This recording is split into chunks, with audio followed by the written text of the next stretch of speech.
There's nothing America loves more than a great comeback story.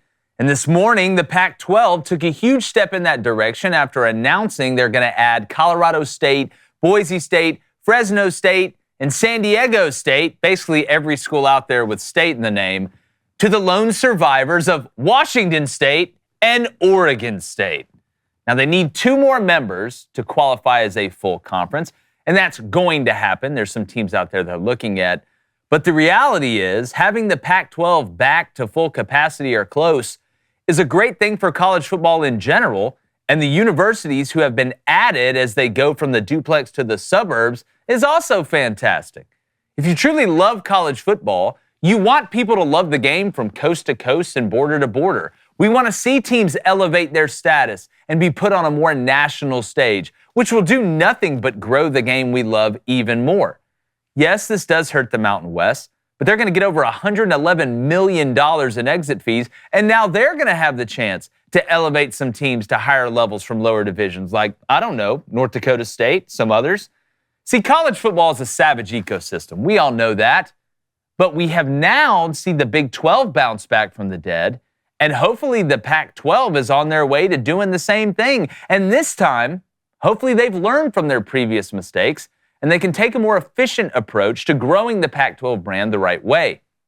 In closing, it's also hard not to be happy for Washington State and Oregon State.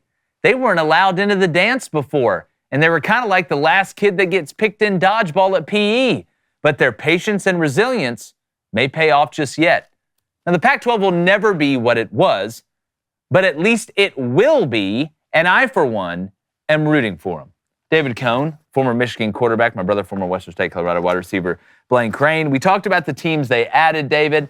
I think this is a good thing, man. And again, you're getting kind of a second lease on life. We saw this with the Big 12. Now we're seeing it with the Pac-12. The question becomes, in my mind, who else is out there to add? You look at UNLV, right? There's some other schools that I think can help elevate them close, not nearly where they were, but close to being back and saying, all right, like we get you what you guys are cooking over there. Man, I'm so tired of all this. I think I speak for a lot of college football fans. Dare I say, Jake, most college football fans. I'm tired of picking up my phone on a Thursday to see, hey, what's the week 3 of the college football slate looking like? We're only 2 games in here, picking up my phone only to see more conference realignment. And that just steals the headlines. But, I will say this. I do feel bad for Washington State and Oregon State with the way things played out. So I do want what's best for them. If that is this, okay, then that's great. I'm going to be rooting for them. I will say it doesn't feel to me like you're getting group of 5 teams dragged up into a Power 5 conference. It feels like Washington State and Oregon State are going down into a group of 5 conference. That's just what it feels like. And I think that you're going to see that play out when they have extended playoff conversations. They're not just going to say, oh, you got new teams now? That's great. You're still the same Pac-12 you used to be with SC gone, Oregon gone, Washington gone, and you still now get an automatic playoff bid. That's not how this is going to work. But for the fans of Fresno State and Colorado State and San Diego State, everyone you mentioned, I do hope that this is what's best, and I hope the same thing for Washington State and Oregon State fans, and I'll end it the same way you did. I'm rooting for it. Yeah, without a doubt. Blaine, what? I agree with you, David, really quickly, 100% on the timing, but I mean, I look at some of the growth potential for these places. Fresno State, I think it could explode over there in a good way. You look at Colorado State in Fort Collins. You looked at me so weird when I said that. Right? Boise State, obviously. Yeah. San Diego State, right? Huge university.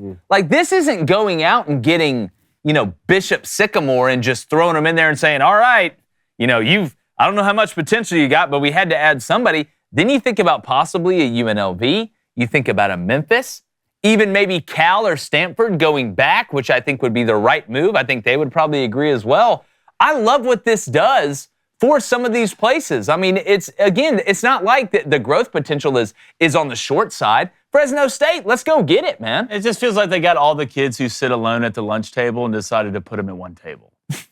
That's just what it feels like to me. Steven Glansberg? Yeah, they're all eating pudding by themselves. I mean, One, David, I agree with you. Why are we doing this during the season? Why are we doing this during the season? Well, their excuse would be, well, someone's always in season. It's not just football season, but we understand the timing, how this plays out. I just don't think this is a big deal to me. Really, who cares? What does this change? Well, like if you're a Boise State fan, that's what I was saying. Like I'm trying my best to look at it from their perspective. If you're a Boise State fan, which we have a lot of them, I hope they call in today. Boise State fans, y'all call in today. A proud football program. I still remember them beating Oklahoma back in the day. That was with your boy Brian. Hell, they Parson. if Oregon doesn't run a kick and a punt back, they beat Oregon. They're a week away from beating Oregon in that game. Like if you're a fan of them and you're looking for just like incremental growth, this is a good move. Maybe you look at this and you say, okay, we're slowly taking those steps that we need to be able to raise more money, to be able to compete in the NIL space. So any little win for these programs is great. I understand that.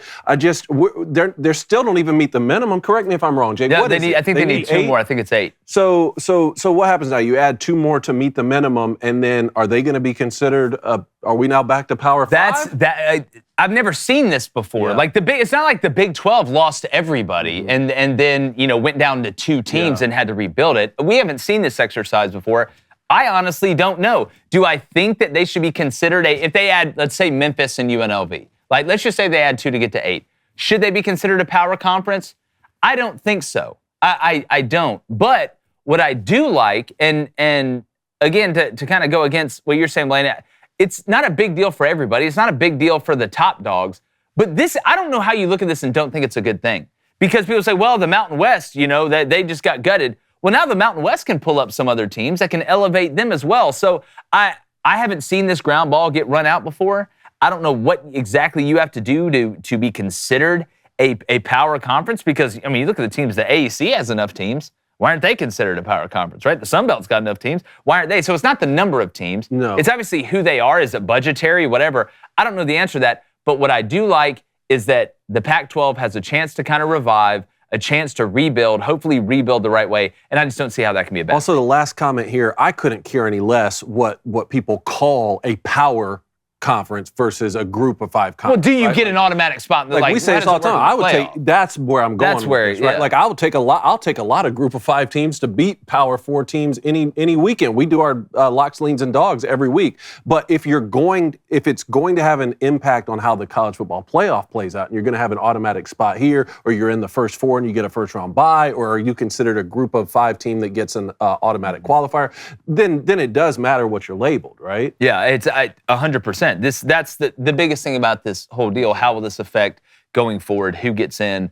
Automatic bids, what do we consider them? That's the biggest overarching thing from a generic standpoint if you're a college football fan. YouTube, what is up? Look, we're in the thick of it. We always are. Make sure you hit that subscribe button. Most importantly, have a good day, man. Treat people kindly.